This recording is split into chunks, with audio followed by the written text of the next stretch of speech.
আসসালামু আলাইকুম, সবাই কেমন আছেন? আশা করছি সবাই ভালো আছেন। আলহামদুলিল্লাহ, আল্লাহ তাআলার অশেষ রহমতে আমরাও ভালো আছি।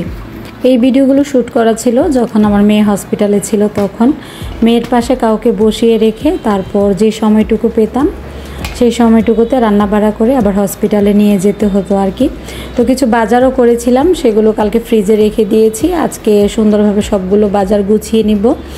হেল্পিং হ্যান্ড যিনি আসেন, উনি আসলে ওনার সাথে একসাথে এগুলো গুছিয়ে নিতে হবে আর কি। তো এত সময় তো আমি আজকে দিতে পারবো না, ছোটো মেয়েকে বুঝিয়ে দিয়ে গিয়েছি, ওকে বলেছি একটু দেখিয়ে দেওয়ার জন্য সব কিছু। তো ওই সুন্দরভাবে বুঝিয়ে দিলে গুছিয়ে রেখে যাবে। তো এভাবেই সব কিছু ম্যানেজ করতে হয়েছে আর কি। আর বাবু হওয়ার পরে থেকে যতটুকু সময় আমি কাজে দিই না কেন, আমার কাজে প্রপার মন বসে না। মেয়ের জন্য রান্না বাড়া করে নিয়ে যাব, বাসায় রান্না করে রেখে গেলে ছোটো মেয়ে খাওয়া দাওয়া করবে। তারপর একটা টেনশন হচ্ছিল কখন গিয়ে বাবুকে গিয়ে কুলে নিব, এরকম একটা টেনশন মনের মধ্যে সবসময় ছটফট করছিল। আর বড় মেয়েকে তো সিদ্ধ ডিম খেতে দিয়েছে, তো সিদ্ধ ডিম আমি কোনো সময় ওদেরকে খাওয়াতে পারি না, খেতে চায় না। তো সেই কারণে একটু ডিমের ভর্তা করে দিচ্ছি। ডিমের ভর্তা এখানে সামান্য পরিমাণ একটু পেঁয়াজের বেরেস্তা, একটু ধনিয়া পাতা আর একটা কাঁচামরিচ দিয়েছি। কাঁচামরিচও খুব ছোট একটা কাঁচামরিচ দিয়েছি, যেহেতু অপারেশন হয়েছে আর বাচ্চার দুধ খাওয়ার একটা বিষয় আছে, সেই কারণে ঝাল খাবারগুলো দিব না, হালকা মশলার খাবারই ওকে দেওয়ার চেষ্টা করব। আর ডাক্তার বলে দিয়েছে যে চিংড়ি মাছ, গরুর মাংস, অ্যালার্জি জাতীয় খাবারগুলো 1 মাস যেন না খায়। তো এই তরকারিটা তো আমি চিংড়ি মাছ দিয়ে রান্না করেছি, পরবর্তীতে মেয়েকে আর চিংড়ি মাছ দিইনি, কারণ ওর যেহেতু খাওয়া নিষেধ। তো খাবার নিয়ে আমি আবার হসপিটালে চলে এসেছি। হসপিটালে এসে দেখি বাবু ঘুমাচ্ছে, ওকে একটু আদর করে দিচ্ছিলাম। তো ওকে একটু চোখের আড়াল করলে না মনের মধ্যে কেন জানি শান্তি লাগে না, মনে হয় যে সারাদিন ওকে কুলে নিয়ে বসে থাকি, কোনো কাজকর্মে আমার মন বসে না, এই হলো অবস্থা। আর যখন বাবুকে নিয়ে হসপিটালে ছিলাম মোটামুটি একটু গরমও ছিল। তো বাচ্চা মানুষের ঘরে তো আর এসি ওইভাবে প্রপার ইউজ করা যায় না। আবার আমাদেরকে যে কেবিনে দিয়েছিল টপ ফ্লোর ছিল, তো সেই কারণে গরমও লাগছিল। তো ঘরের তাপমাত্রাটা যেন সহনীয় থাকে সেইভাবেই এসির ইউজটা করছিলাম আর কি, বাচ্চারও যেন ঠান্ডা না লাগে, আবার মায়ের কাছেও যেন একটু আরামদায়ক হয়। সন্ধ্যার দিকে আবার বাসায় গিয়ে একটু চা তৈরি করে নিয়ে এসেছি, একটু রং চা আর একটু মুরগির মাংস রান্না করেছিলাম হালকা মশলা দিয়ে। এই দিয়ে আজকে রাতের খাবার হসপিটালে হয়ে গিয়েছে। তারপর আবার পরের দিন সকালবেলা আমি সকাল সকাল বাসায় এসে একটু ফ্রেশ হয়ে রান্না বসিয়ে দিচ্ছি। রান্না বান্না করে আবার হসপিটালে চলে যাব। দুপুরের রান্নায় একটু করলা ভাজি করব, একটু পোলতা তরকারি রান্না করব ছোট মাছ দিয়ে। আর এখানে লেবু, শসা, ধনিয়া পাতা, কাঁচামরিচ কেটে নিয়েছি। তো শসা, লেবু এগুলো তো সালাদ আইটেম হিসেবে ভাতের সাথে খাবে। এদিকে করলা ভাজিটা করে নিচ্ছি। করলা ভাজিটা নামানোর আগে সামান্য পরিমাণ একটু ধনিয়া পাতা দিলে না ফ্লেভারটা অনেক বেশি সুন্দর আসে, এরকম দিয়ে থাকবেন। আর প্রতিদিন এর খাবারের মেনুতে, দুপুরের মেনুতে বিশেষ করে ডিমের ভর্তাটা রাখার চেষ্টা করছি। যে কোনো ভর্তার আইটেম বাচ্চারা অনেক বেশি পছন্দ করে, খেতে ভালোবাসে। তো এখন তো তেমন একটা ঝাল খাওয়া হচ্ছে না, আমাদের কম মশলার খাবার খাওয়া হচ্ছে। কাঁচামরিচ দিলেও 1 থেকে 2টা এরকম আর কি, আর ভর্তায় দিলে 1টা মরিচ দিচ্ছি, এরকমভাবে খাওয়াচ্ছি।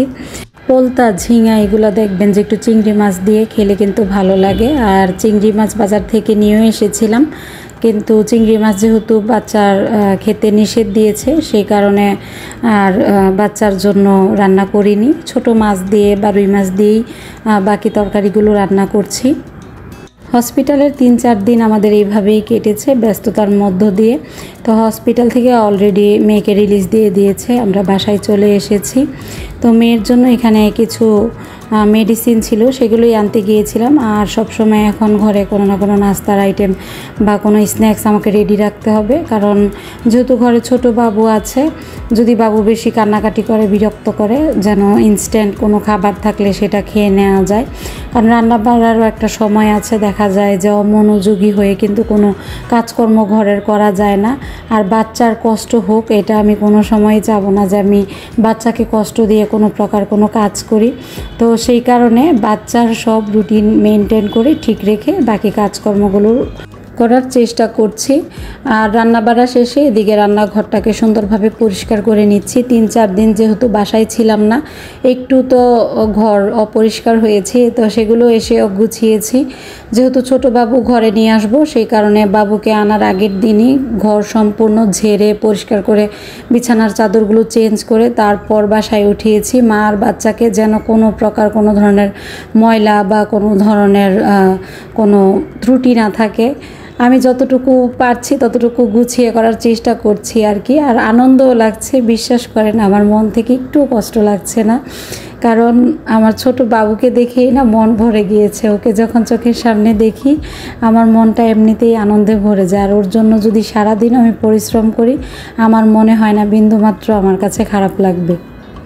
বাবুর জন্য র্যাক দেখতে গিয়েছিলাম, তো র্যাক আমাদের তেমন একটা পছন্দ হয়নি। আমরা বলে এসেছিলাম কেমন ধরনের র্যাক আমরা নিব, তো দোকানদার বলেছে যে এনে দিবে। তা আপাতত এইভাবে ছোট ছোট ঝুড়িতে বাবুর কাপড়গুলো রাখছি আর কি। আর বাবু এদিকে ঘুমাচ্ছে। আর চেষ্টা করছি সবসময় বাবুর প্রপার খেয়াল রাখার জন্য, বিশেষ করে এখন বাইরে গরমের জন্য হোক বা মশার কামড়ে যে ধরনের জ্বর হচ্ছে মানুষের, খুব বেশি একটা রিস্ক লাগছে। অলরেডি আমার ছোট মেয়ে অসুস্থ, আমারও কিছুটা জ্বর শরীরের মধ্যে ছিল। তো আমাদের শরীর যে প্রপার ভালো ছিল তা না, এর মধ্যে বাবু যেন সুস্থ থাকে সেটার খেয়ালও রাখছি। আর বাবু ঘুমাতে ঘুমাতে সকালে যতটুকু কাজ গুছিয়ে ফেলা যায় সেটাকে করে নেওয়ার চেষ্টা করছি। কিছুদিন ছোট মেয়েকে টিফিন দিয়ে দিতে পারিনি, ওকে বাইরে থেকে কিনে টিফিন নিয়ে যেতে হয়েছে। 1 সপ্তাহের মতন এরকম হয়েছে আর কি, কারণ বাবুকে বাসায় এনে ওইভাবে প্রপার রুটিন সেট করতে আমাদের একটু সময় লেগে গিয়েছে। ওর আম্মু সজাগ থাকলে দেখা গিয়েছে আমি একটু ঘুমিয়েছি, আবার আমি ঘুমালে ওর আম্মু একটু সজাগ রয়েছে। এভাবেই মিলেমিশে কিন্তু বাবুকে রাখা হচ্ছে। তো এর মধ্যে যদি সময় পাচ্ছি রান্না বাড়াগুলো করে নিচ্ছিলাম। তো ছোট মেয়ের একটু কষ্ট হয়ে গিয়েছে, ও যেহেতু ছোট মানুষ ওর জন্য কিন্তু একটু কষ্ট হয়ে যায়। এর মধ্যে ওর শরীরটাও খারাপ করছে, ওর প্রতিও খেয়াল রাখতে হচ্ছিল, ওর জন্য ওষুধ এনে দিয়েছি। আর যখন যেটা খেতে চাচ্ছিল সেটাই করে দেওয়ার চেষ্টা করছিলাম আর কি। এই ব্যস্ততার মধ্যে আমার সময়গুলো কেটেছে মোটামুটি। আমার উপর দিয়ে কি বলবো, একা হাতে অনেক বেশি পরিশ্রম গিয়েছে। তারপরও দেখা গিয়েছে যে একা হাতে আলহামদুলিল্লাহ সব কিছু গুছিয়ে করতে পেরেছি, এটাই আল্লাহর কাছে লাখ লাখ শুকরিয়া। আর মা বাচ্চা ভালো থাকুক, এটাই আপনারা সবাই দোয়া করবেন। আমার এই পরিশ্রম কিছুই না, যদি ওরা সুস্থ থাকে তাহলে আমি সব কিছুর মধ্যেও পরিপূর্ণতা পাবো। এই ভিডিওগুলো করে রাখা শুধুমাত্র স্মৃতির জন্য, যেই সময়গুলো আমাদের এইভাবে কেটেছে।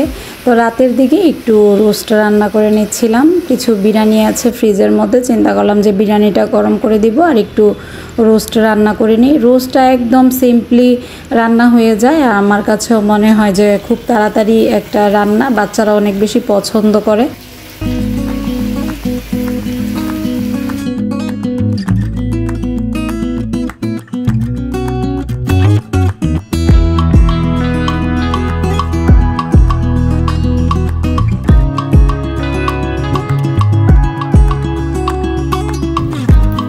তো গতকাল রাতে বিরিয়ানি আর রোস্ট দিয়ে মোটামুটি আমাদের খাবার হয়ে গিয়েছে। তো ভিডিওটা আমি আবার পরের দিন সকাল থেকে শুরু করেছি। সকালবেলা একটু ডিম রুটি ভেজে দিচ্ছিলাম বাচ্চাদেরকে, আর একটু চা দিয়ে দিব, কলা দিয়ে দিব। এটা এখন আমার ঘরে কমন নাস্তা হয়ে গিয়েছে। বেশি তাড়াহুড়ো থাকলে আমি এই নাস্তাটাই দিচ্ছি, কিছুই করার নেই। সময় হাতে যতটুকু থাকবে এর মধ্যেই কাজকর্ম করে আমাকে সব কিছু গুছিয়ে নিতে হচ্ছে। আর সকালের দিকে বেবিকে যদি একটু না রাখছি তাহলে মা ঘুমাতে পারছে না, মা না ঘুমাতে পারলে আবার আমাকে একটু বিরক্ত করছে। তো ওদের দুইজনের প্রতি আমার প্রপার খেয়াল রাখতে হচ্ছে। আমিও বুঝতে পারি মেয়ের জন্য একটু কষ্ট হয়ে যাচ্ছে। আমি অনেক ভোরে ঘুম থেকে উঠে যাই, দেখা যায় ওই সময়টা ও একটু ঘুমায়। আর রাতের দিকে, শেষ রাতের দিকে মেয়ে একটু বাচ্চার খেয়াল রাখছে। আর রাতে তো বারবার আমি উঠে উঠে ওদের খেয়াল রাখছি, কারণ নিজের মনের মধ্যে একটা ভয়ও কাজ করে। আর বাচ্চার জন্য এই পার্সেলটা এসেছে, বেবির জন্য একটা ছোট প্যান্টের অর্ডার করেছি। এটার ভিতরে 4টা পেট দেওয়া ছিল। তো এটা কতটুকু ইউজফুল হবে আমি জানি না, মেয়ে অনলাইনে দেখে অর্ডার করেছে। আমি বলেছি ঠিক আছে, যদি তুমি মনে করো যে না ইউজফুল হবে ব্যবহার করো, দেখো কেমন হয়। তো এটার মধ্যে সিস্টেম আছে আর কি, ভিতরে পেট দিয়ে দেওয়ার। আর এটার সাথে একটা ক্রিমের অর্ডার দেওয়া হয়েছিল। এই ক্রিমটা ব্যবহার করলে আপনাদের সাথে বলতে পারতাম, এখনও তো ব্যবহার করিনি, আজকে এসেছে। যে কোনো কালো দাগের জন্য আর কি, শরীরে যে কোনো কালো দাগের জন্য এটা নাকি খুবই ভালো। তো ব্যবহার করলে আপনাদেরকে পরবর্তীতে বলবো যে কেমন হয়। রান্নাঘরে রান্না বসাতে গিয়েছিলাম, ছোট মেয়ে ডাকছে, মামুনি দেখে যাও রাস্তায় কত সুন্দর মিছিল যাচ্ছে। তো বের হয়ে এসে দেখি যে হুজুরের গাড়ি সুন্দর করে সাজিয়ে তারপর নিয়ে যাচ্ছে। ভালোই লাগছিল দেখে। রাস্তার পাশে বাসা হলে যা হয় আর কি, যখন যেটা ঘটে বারান্দায় দাঁড়িয়ে 3 মা মেয়ে দেখি, আর ভালো লাগে দেখতে। তো রান্নায় এদিকে আজকে একটু কলিজা রান্না করব। কলিজা রান্নার জন্য এখানে পেঁয়াজ, গরম মশলা আমি প্রথমে হালকা করে ভেজে নিয়েছি, তারপর আদা রসুন বাটাটা দিয়ে দিয়েছি। আদা রসুন বাটাটা হালকা ভাজা ভাজা হলে তারপর হলুদ, মরিচ, ধনিয়ার গুঁড়া, লবণ, সামান্য পরিমাণে একটু জিরার গুঁড়া দিয়ে মশলাটাকে ভালোভাবে কষিয়ে নেব। কলিজাটাকে প্রথমে একটু পানির মধ্যে সিদ্ধ করে নিয়েছি। পানির মধ্যে সিদ্ধ করলে কলিজার উপরের যে ময়লাগুলো, যে আবরণগুলো থাকে সেগুলো বের হয়ে যায়। তো পানির মধ্যে সামান্য পরিমাণে একটু লবণ আর সামান্য পরিমাণে একটু লেবুর রস দিয়ে দিয়েছিলাম, যেন কোনো প্রকার গন্ধ না লাগে। কলিজাটা যখন গরম পানির মধ্যে ফোটাবেন, উপর থেকে যখন ময়লা আবরণগুলো বের হবে, তারপর কলিজাটা ভালোভাবে ওয়াশ করে নেবেন। আমি কিন্তু 2-3 বার ভালোভাবে ওয়াশ করে তারপর কলিজা ভুনা করেছি, যেন কোনো প্রকার গন্ধ না থাকে, কোনো প্রকার ময়লা না থাকে। আর কলিজা ভুনাটা সেম আমরা যেভাবে মুরগির মাংসটা ভুনা করি সেভাবেই কিন্তু ভুনা করেছি। একদম সিম্পল একটা রান্না, বাসায় এভাবে কলিজা রান্না করে দেখবেন, আশা করছি আপনাদের কাছেও ভালো লাগবে। তো প্রথমে এখানে মশলাটাকে আমি ভালোভাবে কষিয়ে নিয়েছি। এখন কলিজাগুলো ভালোভাবে ওয়াশ করে তারপর মশলার মধ্যে দিয়ে দিচ্ছি। 5 মিনিটের মতন মশলার মধ্যে দিয়ে আমি কিছু সময় ধরে কলিজাটাকে ভালোভাবে কষিয়ে নিব। তারপর অল্প পরিমাণ পানি দিয়ে দিব, একটু হালকা গরম পানি দিতে পারলে বেটার হয় আর কি। কলিজাটা দেখুন খুব সুন্দরভাবে কষানো হয়ে গিয়েছে। কিছু কিছু রান্না আছে যে সব সময় কিন্তু করা হয় না, মাঝে মধ্যে রান্না বান্না করা হয় আর কি। তো কলিজাটা আমি অনেক সিম্পলভাবে রান্না করেছি, খেতে অনেক ভালো হয়েছিল। আপনারা এইভাবে সিম্পলভাবে রান্না করে দেখবেন, আশা করছি যে আপনাদের কাছে ভালো লাগবে। তো ভালোভাবে কষানোর পর আমি এখানে পানি দিয়ে দিয়েছি, কলিজাটা যেন ভালোভাবে সিদ্ধ হয়ে যায় আর নরমও লাগে। পানির পরিমাণটা খুব বেশিও দিবেন না, খুব কমও দিবেন না। এখন কলিজাটা ভালোভাবে ফুটতে ফুটতে আমি আবার গিয়েছিলাম একটু বারান্দা বাগানে। বারান্দা বাগানের মধ্যে কিছু মরিচ হয়ে আছে, তো সময়ের অভাবে মরিচগুলো তোলা হচ্ছে না। দেখেন কিছু কিছু মরিচ লালও হয়ে গিয়েছে। তো চিন্তা করলাম মরিচগুলো একটু তুলে নিয়ে একটু কলিজায় 2টা কাঁচা মরিচ দিয়ে দিব নামানোর আগে। পাশাপাশি গাছের মরিচ তো বুঝিনি, মনের মধ্যে আলাদা একটা আনন্দও কাজ করছিল।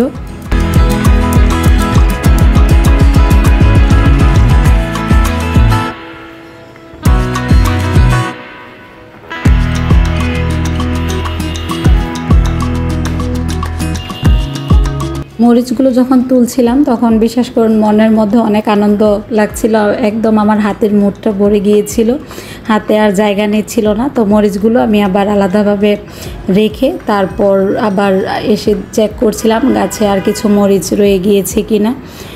যেহেতু হসপিটালে কিছুদিন বিজি ছিলাম সেই কারণে কিন্তু মরিচগুলো তোলা হয়নি, আর কিছু মরিচ পেকেও গিয়েছে সেই কারণে। তো সময়ের অভাব সেই কারণেই বলছি। আর বারান্দা বাগানে কেউ যদি একটু হেল্প করে আমার সাথে, তাহলে দেখা গিয়েছে এরকম ছোট ছোট সবজির গাছ কিন্তু লাগানো যায়, যেমন পুঁই শাক, লাল শাক, এগুলো কিন্তু বারান্দায় লাগিয়ে সুন্দর আপনার যখন ইচ্ছা তখন গাছ থেকে কেটে ভাজিও করতে পারবেন। আমার মাঝে মধ্যে শাক খেতে খুব ইচ্ছে করে। তো শাক দেখা গিয়েছে বাজার করলে তখন টাটকা নিয়ে আসলে যেদিন নিয়ে আসি সেদিনই রান্না করে ফেলি, আবার যেদিন বাজারে যাওয়া হয় সেদিনই আনা হয়। এর মধ্যে যদি খেতে ইচ্ছে করে তাহলে আর কোনো উপায় থাকে না। বারান্দায় যদি 2-1টা টবে এরকম সবজি গাছ লাগানো যায় তাহলে কিন্তু ভালোই হয়।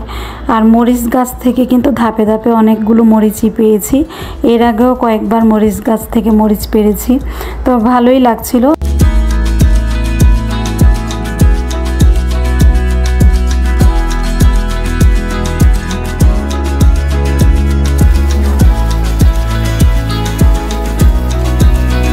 দুপুরের রান্নায় কলিজা ভুনার পাশাপাশি একটু করলা ভাজি করেছিলাম, একটু ডাউল রান্না করেছিলাম। তো এই ছিল আজকে দুপুরের মেনু। আপনাদের সাথে গল্প করতে করতে ভিডিওর প্রায় শেষের দিকেই চলে এসেছি। তো আমার ভিডিওটি যদি আপনাদের কাছে ভালো লেগে থাকে প্লিজ ভিডিওটিতে একটি লাইক দিয়ে ভিডিওটি কন্টিনিউ করবেন, তাহলে আপনাদের মতো অসংখ্য প্রিয় ভাই বোনের কাছে আমার ভিডিওটি পৌঁছে যাবে। আর আপনাদের সুন্দর কমেন্টসের মাধ্যমে জানাতে পারেন আমার ভিডিওটি কেমন হয়েছে। যদি ভালো লেগে থাকে চাইলে আমার চ্যানেলটি সাবস্ক্রাইব করে বন্ধু হয়ে আমার পাশে থাকতে পারেন। পাশে থাকা বেল বাটনটি প্রেস করে দিলে আমি ভিডিও দেওয়া মাত্র আপনাদের কাছে নোটিফিকেশন পৌঁছে যাবে। তো বিকেলের দিকে একটু চা আর বিস্কিট হালকা নাস্তা করে নিচ্ছিলাম। আর বাবু এখন একটু ঘুমিয়ে আছে, চিন্তা করলাম রিল্যাক্স করে একটু চা খাই, বিস্কিট খাই, একটু টিভি দেখি, একটু নিজেকে সময় দিই মনে হচ্ছিল বারবার আর কি। আর চোখ থেকে যেন ঘুম সরছিল না। যত কাজকর্ম যত কিছুই করছি না কেন এর মধ্যে মনে হচ্ছিল যে কখন একটু ঘুমাবো, একটু ঘুমাতে পারলে ভালো লাগবে। শত ব্যস্ততার মাঝেও ঘুমটাকে অনেক দামি মনে হচ্ছিল আর কি। এই হলো বিষয়। তো কিছুদিন কিন্তু এরকমই যাবে আমাদের ঘরের অবস্থা, যেহেতু ঘরে এখন ছোট বাচ্চা আছে। তো মেয়ের সাথে এদিকে টিভি দেখতে দেখতে বসে চা খাচ্ছিলাম। আর বড় মেয়েকে আপাতত দুধ চা দিচ্ছি না, রং চাই দিচ্ছি। মেহমান আছে ঘরে, তো মেহমানকে 1 কাপ চা আর বিস্কিট দিয়ে আমি এখানে মেয়ের সাথে বসে বসে গল্প করছিলাম এই আর কি। এর মধ্যে আবার বাবার বাড়িতে দাওয়াত ছিল, বড় ভাবি দাওয়াত করেছিল। তো বাবুর টিকাও ছিল ওই দিন, তো বাবুর টিকাও দিতে গিয়েছিলাম। পাশাপাশি ভাবি অনেক কিছু রান্না করেছে, সেগুলোই খাওয়া দাওয়া করেছি আর কি। আর বড় মেয়ের শাশুড়িও ছিল আমাদের সাথে, তো ওনাকে আমাদের বাড়িটা ঘুরিয়ে দেখিয়ে নিয়ে এসেছি। পাশাপাশি সবার সাথে একটু দেখাও করে আসলো, খাওয়া দাওয়া করে আসলো, এই যা আর কি। তো আজকের মতো ভিডিও থেকে বিদায় নিয়ে নিচ্ছি। সবাই ভালো থাকবেন, সুস্থ থাকবেন, পরিবারের সাথে থাকবেন। আল্লাহ হাফেজ।